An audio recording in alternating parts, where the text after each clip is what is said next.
नमस्कार, मैं हूं पूजा सिंह और आप देख रहे हैं राजपथ उत्तर प्रदेश। दोस्तों, महाकुंभ में जो भीषण हादसा हुआ, भगदड़ मची, बहुत सारे लोगों की जान गई, बहुत सारे लोग घायल हैं, बहुत सारे लोग लापता भी हैं। इस हादसे के बाद, इस दुर्घटना के बाद तमाम लोगों की प्रतिक्रिया आना शुरू हो गई है।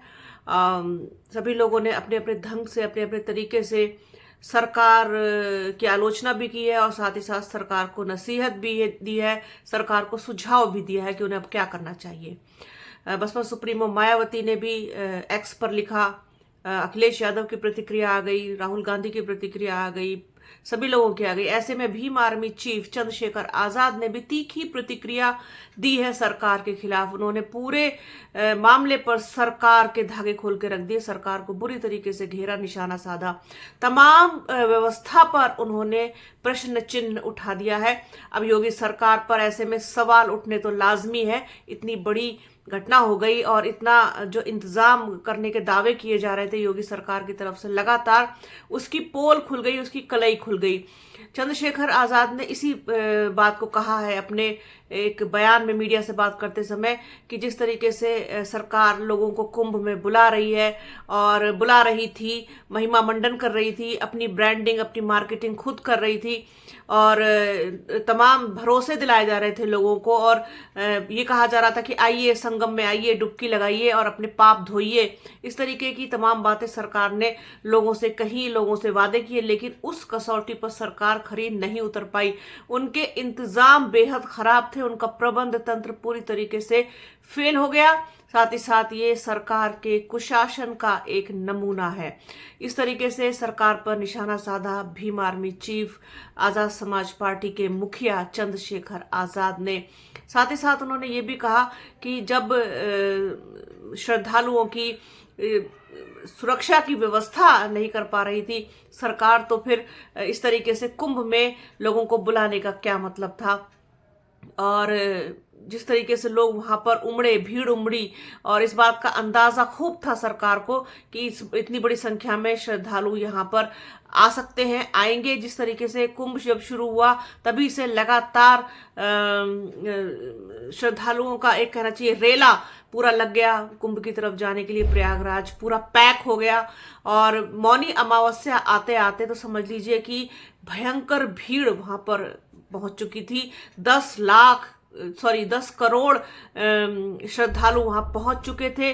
संगम पर, त्रिवेणी घाट पर, जो संगम नोज है वहां पर, और एक शुभ मुहूर्त में, एक खास मुहूर्त में, ब्रह्म मुहूर्त में ही लोग स्नान करना चाहते थे संगम नोज पर कि वहां पर डुबकी लगाने से हमारे सारे पाप धुल जाएंगे और मोक्ष की प्राप्ति होगी। ऐसा लोगों का मानना है, ऐसा लोगों का विश्वास है। इसी के चलते वहां पर, क्योंकि अब इंतजाम आप खुद देखिए कि एंट्री और एग्जिट एक ही था, लोग कहाँ से आते कहाँ से जाते, बैरिकेटिंग तोड़ करके लोग चले और उसके बाद फिर सोते हुए लोगों से टकरा कर ऐसा गिरे कि फिर उठ नहीं पाए। तो ये सब कुछ जो है, ये जो हुआ है, ये कहीं ना कहीं सरकार के बद इंतजाम की पोल खोलता हुआ दिखाई देता है। इसी को लेकर के सरकार पर निशाना साधा है चंद्रशेखर आजाद ने।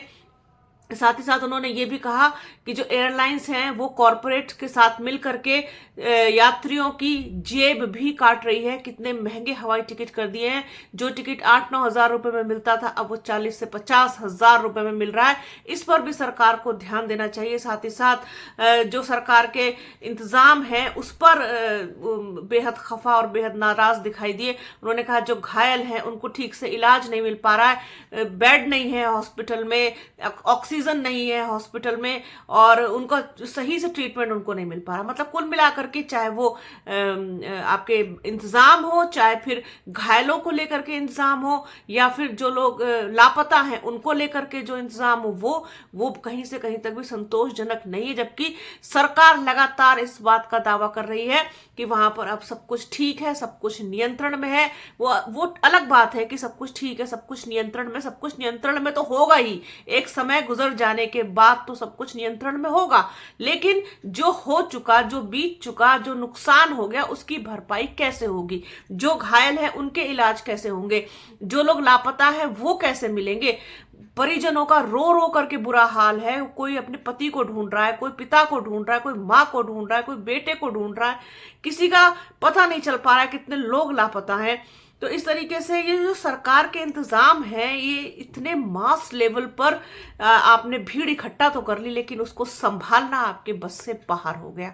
तो ये जो है, इसके अलावा जो रेलों की स्थिति है, जो बसेस की स्थिति है, जो हवाई जहाजों की स्थिति है, उस पर भी चंद्रशेखर आजाद ने बड़े सवाल उठाए हैं कि टिकट महंगे हैं, ट्रेन की समुचित व्यवस्था नहीं, और बसों में भी लोग भर भर के ठूस ठूस के जा रहे हैं, और जो लोकल दूसरी जगहों के लोग हैं उनको बड़ी परेशानी हो रही, क्योंकि ज्यादातर रोडवेज की बसें कुंभ मेले में लगी हुई हैं। अरे कुंभ मेले के अलावा भी जीवन है, लोग सफर करते हैं, एक जगह से दूसरी जगह जाते हैं, एक शहर से दूसरे शहर जाते हैं, वहां पर लोगों को जाने में बड़ी दिक्कत हो रही है, ट्रेन का सफर करने में दिक्कत हो रही है, हवाई जहाज का सफर करने में दिक्कत हो रही है, टिकट्स इतने महंगे हो गए। कुल मिलाकर के पूरी तरीके से सरकार जो है वो इस पर फेल नजर आ रही है, ऐसा कहना है चंद्रशेखर आजाद का, जो आजाद समाज पार्टी के मुखिया है। तो ये एक बड़ा बयान, बड़ी प्रतिक्रिया चंद्रशेखर आजाद की, सोचा अपने दर्शकों के साथ इसको शेयर किया जाए। तो बने रहिए हमारे चैनल के साथ, हमारे चैनल को लाइक कीजिए, शेयर कीजिए, सब्सक्राइब कीजिए, बेल आइकन घंटी जैसी आकृति जरूर दबाइएगा, जिससे कि आने वाले वीडियो का नोटिफिकेशन आपको मिल सके। वीडियो को प्लीज पूरा देखिएगा, ज्यादा से ज्यादा शेयर कीजिएगा। अपना और अपनों का बहुत ख्याल रखिए। जल्द मिलूंगी आपसे एक नए वीडियो में, एक नए मुद्दे के साथ, एक नई चर्चा में। तब तक के लिए जय हिंद।